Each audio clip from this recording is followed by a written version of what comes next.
Hello guys, welcome to Aditya arts classes. Aditya arts classes में आप सभी छात्रों का स्वागत है। आज मैं आप लोगों के लिए क्लास 12वीं साइकोलॉजी का जो सेंट ऑफ एग्जामिनेशन हुआ है उसका आंसर की लेकर के आया हूँ। जिन बच्चों का एग्जाम हो चुका है वो भी अपना देख ले, और जिनका नहीं हुआ वो भी शुरू से अंत तक यानी कि 70 क्वेश्चन मिला ले और अच्छा से तैयारी कर ले, क्योंकि आपका भी यही क्वेश्चन आने वाला है। बस एक ही सेट बना है यानी सेट ए। जिन बच्चों ने एग्जाम दे चुके हैं उनके लिए भी काफ़ी इंपॉर्टेंट है, वो भी अपना मिला कर देख ले कितना सही होता है। और जो अभी तक एग्जाम नहीं दिए हैं वो भी शुरू से अंत तक क्वेश्चन को जरूर देखें। और एक छोटा सा रिक्वेस्ट आप लोगों के लिए करना चाहूँगा, अगर आप लोग चैनल पर पहले बार जुड़े हैं तो प्लीज़ आप लोग चैनल को सब्सक्राइब अवश्य करें, क्योंकि आप लोग वीडियो देख करके आगे बढ़ जाते हैं। तो चैनल को सब्सक्राइब कर ले, और अगर वीडियो पसंद आते हैं तो आप वीडियो को लाइक भी जरूर करें। चलिए हम क्वेश्चन शुरू करते हैं। फर्स्ट क्वेश्चन आपका हो जाता है, निम्नलिखित में से किसे आनंद सिद्धांत कहा जाता है? तो यानी एक का राइट आंसर ए हो जाएगा। मैं आप लोगों का 1 से 70 तक पूरा कंप्लीट करवाऊँगा। एक ध्यान देंगे। सेकंड क्वेश्चन है, व्यक्तित्व सिद्धांत के सिलिकॉन उपागम का अग्रणी कौन है? तो युंग है। 2 का राइट आंसर ए हो जाएगा। क्वेश्चन 3 की ओर चलते हैं। क्वेश्चन 3 है, कथानक आत्मबोधक परीक्षण के निर्माता या विकासक कौन है? तो मर्रे एवं मार्गन है। क्वेश्चन नंबर हम 4 की ओर चलते हैं। निम्नलिखित में से दबाव के प्रमुख स्रोत कौन सा है? तो आपका 4 का राइट आंसर हो जाएगा, यानी कि अविघातक घटनाएं हो जाएगा। 4 का राइट आंसर ए हो जाएगा। क्वेश्चन नंबर 5 की ओर चलेंगे। DSM-4 TR में कितने आयाम होते हैं? तो 5 आयाम होते हैं। 5 का राइट आंसर 5 हो जाएगा, यानी कि सी हो जाएगा। क्वेश्चन नंबर 6 की ओर चलते हैं। विभ्रम मनोविदलता के लक्षण किस लक्षण के अंतर्गत आता है? तो धनात्मक लक्षण के अंतर्गत आता है, यानी कि 6 का राइट आंसर आपका ए हो जाएगा। क्वेश्चन नंबर हम 7 की ओर चलते हैं। श्वसन अभ्यास को योग में क्या कहा जाता है? तो प्राणायाम कहा जाता है। 7 का राइट आंसर बी हो जाएगा। क्वेश्चन नंबर हम 8 की ओर चलते हैं। स्टेज शब्द की उत्पत्ति किस भाषा से हुई है? तो स्टेज शब्द की उत्पत्ति यानी कि लैटिन भाषा से हुई है, इसके लिए 8 का राइट आंसर डी हो जाएगा। क्वेश्चन नंबर हम 9 की ओर चलते हैं। निम्नलिखित में से किस चिकित्सा में क्लासिकी अनुबंधन के सिद्धांतों का उपयोग किया जाता है? तो 9 का राइट आंसर हो जाएगा बी, यानी कि व्यवहार चिकित्सा। 9 का राइट आंसर आपका बी हो जाएगा। अगर आप लोग अभी तक चैनल को सब्सक्राइब नहीं किए तो प्लीज़ चैनल को सब्सक्राइब करें और वीडियो को लाइक करना ना भूलें, क्योंकि आपका एक लाइक हमें काफ़ी मोटिवेट करता है जो आप लोग और हम वीडियो लेकर के आप लोगों के लिए आए। चलिए क्वेश्चन नंबर 10 की ओर चलते हैं। विश्वविद्यालय एक उदाहरण है, तो द्वितीयक समूह कौन सा? द्वितीयक समूह। क्वेश्चन नंबर 11 की ओर चलते हैं। किसने संज्ञानात्मक असंबंधिता पर अधिक बल दिया है? थ्रस्टर ने। तो 11 का राइट आंसर आपका बी हो जाएगा। क्वेश्चन नंबर हम 12 की ओर चलते हैं। निम्नलिखित में से कौन सा शाब्दिक बुद्धि परीक्षण है? तो 12 का राइट आंसर हो जाएगा बी, यानी कि धन रचना परीक्षण। क्वेश्चन नंबर हम 13 की ओर चलेंगे। अब क्वेश्चन नंबर 13 है, निम्नलिखित में से मनोचिकित्सा का उद्देश्य कौन सा है? तो आत्मचेतना। 13 का राइट आंसर आपका क्या हो जाएगा? बी हो जाएगा। क्वेश्चन नंबर 14 की ओर चलते हैं। मनोवृत्ति के 3 तत्वों के संगठन को कहा जाता है? तो भावात्मक तत्व कहा जाता है। क्वेश्चन नंबर 15 की ओर चलते हैं। क्वेश्चन नंबर 15 है, निम्न किसमें सदस्यों का पूरा कौशल होता है? तो दल में। क्या चीज में? दल में। क्वेश्चन नंबर हम 16 की ओर चलते हैं। सामाजिक असुविधा कैसे उत्पन्न होती है? तो भेदभाव करने से उत्पन्न होती है सामाजिक असुविधा। क्वेश्चन नंबर 17 की ओर चलते हैं। जन संकुलन की अनुभूति में किसे शामिल नहीं किया जाएगा? तो यानी कि एकांतता में कमी को शामिल नहीं किया जा सकता। 17 का राइट आंसर ए हो जाएगा। क्वेश्चन नंबर 18 की ओर चलते हैं। बांध, सड़क इत्यादि सड़क एक प्रकार का उदाहरण है, तो यानी कि बांध ये सब जो बनाया जाता है, इसलिए ये क्या हो जाएगा? निर्मित पर्यावरण का उदाहरण है। क्वेश्चन नंबर 19 की ओर चलते हैं। निम्नलिखित में से कौन गरीबी का कारण है? नहीं है तो आर्थिक कारक। ठीक है। क्वेश्चन नंबर 20 की ओर चलते हैं। एक प्रभावी परामर्शदाता बनने के लिए किन कौशलों की आवश्यकता है? तो इनमें से सभी। क्वेश्चन नंबर हम 21 को चलते हैं।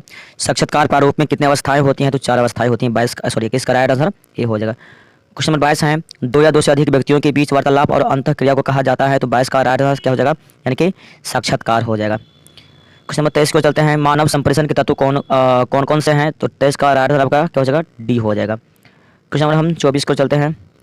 परामर्शदाता की विशेषताएं हैं, तो 24 का राइट आंसर हो जाएगा, यानी कि डी हो जाएगा। इनमें से सभी हो जाएगा। क्वेश्चन नंबर हम 25 को चलते हैं। MMPI में कितना एकांश पाया जाता है? तो 25 का राइट आंसर क्या हो जाएगा? यानी कि 530 हो जाएगा। क्वेश्चन नंबर 26 है, सामाजिक सीखना सिद्धांत किसने प्रतिपादित किया था? तो 26 का राइट आंसर हो जाएगा, यानी कि सी हो जाएगा, वंडूरा। क्वेश्चन नंबर हम 27 को चलेंगे। क्वेश्चन नंबर 27 है आपका, ध्यान देंगे, मानवतावादी उपागम के जनक कौन है? मानवतावादी उपागम के जनक कौन है? तो 27 का राइट आंसर सी हो जाएगा, मैस्लो। क्वेश्चन नंबर 28 को चलते हैं। क्वेश्चन नंबर 28 है, सामवेगिक बुद्धि के संवर्तक को किसने प्रतिपादित किया? तो 28 का राइट आंसर हो जाएगा, यानी कि श्लोवी एवं मेयर। ठीक है। क्वेश्चन नंबर हम 29 को चलते हैं। परामर्श संबंधी आवश्यक तत्व कौन नहीं है? तो सामूहिकता। 29 का ए राइट आंसर। क्वेश्चन नंबर हम 30 को चलते हैं। थर्स्टन के अनुसार कितनी मानसिक क्षमताएं हैं? तो 6। 30 का आंसर क्या हो जाएगा, यानी कि आपको सी हो जाएगा। क्वेश्चन नंबर हम 31 को चलते हैं। कौन सृजनशील व्यक्ति हैं? तो इनमें से सभी। 31 का राइट आंसर डी हो जाएगा। 32, व्यक्तित्व पद लैटिन शब्द परसोना से आया है, जिसका अर्थ होता है मुखौटा। क्या होता है? मुखौटा। क्वेश्चन नंबर 33, किसने पूर्णतः कार्यशील व्यक्ति का विचार प्रस्तावित किया? तो रॉजर्स ने किया। 33 का राइट आंसर क्या हो जाएगा? सी हो जाएगा। क्वेश्चन नंबर 34 से जो व्यक्ति बहुत हंसमुख, सामाजिक एवं बातूनी होता है उसको हम क्या कहेंगे? बहिर्मुखी। जो साफी ने बोलता है उसको क्या कहेंगे? अंतर्मुखी। क्वेश्चन नंबर 35 है मनोविश्लेषणात्मक चिकित्सा में सर्वाधिक महत्वपूर्ण है, तो क्या हो जाएगा? 35 का राइट आंसर डी हो जाएगा, स्वप्न विश्लेषण। क्वेश्चन नंबर हम 36 को चलते हैं, सामाजिक प्रभाव का वर्णन किसने किया? तो 36 का राइट आंसर कितना हो जाएगा आपका? यानी कि बी हो जाएगा, यानी कैलमैन। क्वेश्चन नंबर 37 है बुद्धि लब्धि ज्ञात करने के लिए किसकी आवश्यकता होती है? यानी कि ए और बी, मानसिक आयु और तैथिक आयु दोनों, इसलिए 37 का सी। 38 की ओर चलते हैं, कैफीन एक तरह का उत्तेजक है जिसका 75% उपयोग किया जाता है, यानी क्या? कॉफी, चाय, कोला, यानी कि 38 का राइट आंसर क्या हो जाएगा? यानी कि डी हो जाएगा में से सभी। क्वेश्चन नंबर हम चलते हैं 39 को, टाइप ए व्यक्तित्व की विशेषता कौन सी है? यानी इनमें से सभी D right answer. Question number 40 को चलेंगे, सृजनात्मकता व्यक्ति की बुद्धि होती है, तो 40 का राइट आंसर क्या हो जाएगा? ए यानी कि सामान्य। क्वेश्चन नंबर 41 को चलते हैं, पर्यावरणीय दबाव कारकों का उदाहरण है, तो इनमें से सभी। 41 का राइट आंसर क्या हो जाएगा? डी हो जाएगा। क्वेश्चन नंबर 42 को चलते हैं, निम्नलिखित में से कौन सी प्रक्षेपी प्रविधि है? तो सामान्य बुद्धि परीक्षण, इसलिए 42 का राइट आंसर डी हो जाएगा। क्वेश्चन नंबर हम 43 को चलते हैं, जब बुद्धि परीक्षण में भाषा का प्रयोग नहीं किया जाता है तब वो क्या कहलाता है? क्रियात्मक बुद्धि परीक्षण कहलाता है। क्या कहलाता है? क्रियात्मक बुद्धि परीक्षण। क्वेश्चन हम 44 को चलते हैं, भारत में बुद्धि को मापने का वैज्ञानिक प्रयास किसने किया? तो MS मोहसिन ने किया, तो 44 का राइट आंसर ए हो जाएगा। क्वेश्चन नंबर 45 को चलते हैं, किसने बहुबुद्धि सिद्धांत का प्रतिपादन किया? तो बी ने किया। किसने किया? बी ने। 45 का राइट आंसर सी हो जाएगा। और अभी तक आप लोग इस चैनल को सब्सक्राइब नहीं किया तो प्लीज़ चैनल को सब्सक्राइब करें और जमकर अपने दोस्तों के साथ शेयर जरूर करें जिससे उन्हें भी इस वीडियो का लाभ मिल सके। चलिए क्वेश्चन नंबर हम 46 को चलते हैं, मदर टेरेसा में कौन सा शिल्पगुण अधिक था? तो केंद्रीय शिल्पगुण अधिक था। 46 का राइट आंसर ए हो जाएगा। क्वेश्चन नंबर 47 से मनोविशिकता में कौन सा गुण नहीं होता है? तो क्षीण स्मृति। क्वेश्चन नंबर 48 से मनोमितिक परीक्षण का अन्य नाम क्या है? पेपर पेंसिल परीक्षण, सी 48 का। क्वेश्चन नंबर 49 मनोवैज्ञानिक दबाव का उदाहरण है, तो बीमारी। क्वेश्चन नंबर हम 50 को चलते हैं, सकारात्मक स्वास्थ्य को उन्नत बनाने का कारक है व्यायाम। सकारात्मक स्वास्थ्य को उन्नत बनाने का कारक है, यानी कि इसका राइट आंसर डी हो जाएगा, इनमें से सभी हो जाएगा। क्वेश्चन नंबर हम 51 को चलते हैं, तगड़ा व्यक्तित्व को कहा जाता है, तो सी व्यक्तित्व कहा जाता है, ए आंसर। क्वेश्चन नंबर 52 को चलते हैं, सामान्य व्यवहार का कारण अलौकिक जीव है, यह है यानी कि मनोवैज्ञानिक उपागम है, 52 का राइट आंसर सी हो जाएगा। क्वेश्चन नंबर हम 53 को चलते हैं, क्वेश्चन नंबर 53 है, जब व्यक्ति बार बार सोचता है कि उसने अलमीरा बंद किया है कि नहीं, यह उदाहरण है मनोग्रसित बाध्यता विकार का, इसलिए 53 का राइट आंसर क्या हो जाएगा? बी हो जाएगा। क्वेश्चन नंबर 54 को चलते हैं, कौन सा मादक द्रव्य का प्रकार नहीं है? तो काला पीत। क्वेश्चन नंबर हम 55 को चलते हैं, मनोचिकित्सीय संबंध के लिए कौन सा आवश्यक है? तो प्राणाभूति। क्वेश्चन नंबर हम 56 को चलते हैं, किसने क्रमबद्ध विसंवेदीकरण का प्रतिपादन किया? तो फ्राइड ने किया, तो 56 का राइट आंसर क्या हो जाएगा? सी हो जाएगा। क्वेश्चन नंबर हम 57 को चलते हैं, भारतीय दृष्टिकोण से कौन सी वैकल्पिक चिकित्सा है? तो इनमें से सभी हैं, डी। क्वेश्चन नंबर 58 को चलते हैं, पूर्वाग्रह एक प्रकार का पूर्वाग्रह का कारण कौन है? तो इनमें से सभी हो जाएगा, 58 का डी। क्वेश्चन नंबर हम 59 को चलेंगे, किसने छवि निर्माण पर पड़ने वाले प्रभाव का अध्ययन किया? तो ट्रेविस ने किया, इसलिए 59 का राइट आंसर सी हो जाएगा। क्वेश्चन नंबर 60 को चलते हैं, समूह निर्माण के प्रमुख कारण क्या है? तो इनमें से सभी हो जाएगा, 60 का राइट आंसर डी हो जाएगा।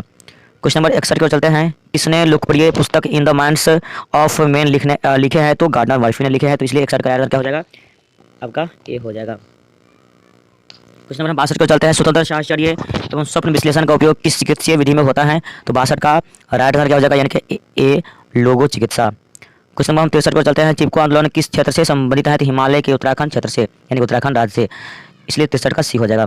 64 तूफान किस प्रकार की विपदा है? तो तूफान जो है प्राकृतिक विपदा है। क्वेश्चन नंबर 65 को चलते हैं, ई हॉल के अनुसार किसे व्यक्तित्व स्थान के प्रकारों में यानी व्यक्तिगत स्थान के प्रकारों में शामिल नहीं किया जाएगा? तो मनोवैज्ञानिक दूरी को शामिल नहीं किया जाएगा, इसलिए 65 का आंसर बी हो जाएगा। क्वेश्चन नंबर हम चलते हैं 66 की ओर। क्वेश्चन नंबर 66 है, निम्न में से कौन सा टेलीविजन का ऋणात्मक प्रभाव नहीं है? तो निष्क्रियता बढ़ना। क्वेश्चन नंबर 67 को चलते हैं, कौन सी संप्रेषण की विशेषता नहीं है? तो मानसिक स्वास्थ्य। क्वेश्चन नंबर 68 को चलते हैं, प्रेक्षण जब स्वयं प्रेक्षण का एक हिस्सा होता है तो उसे कहा जाता है? तो सहभागी प्रेक्षण कहा जाता है। क्वेश्चन नंबर 69 को चलेंगे, किसने शरीर में भाषा में शामिल नहीं किया जाएगा? यानी कि भाषा, यानी कि किससे शरीर की भाषा में शामिल नहीं किया जाएगा? तो भाषा। क्वेश्चन नंबर 70 है, मानव संप्रेषण का पहलू कौन नहीं है?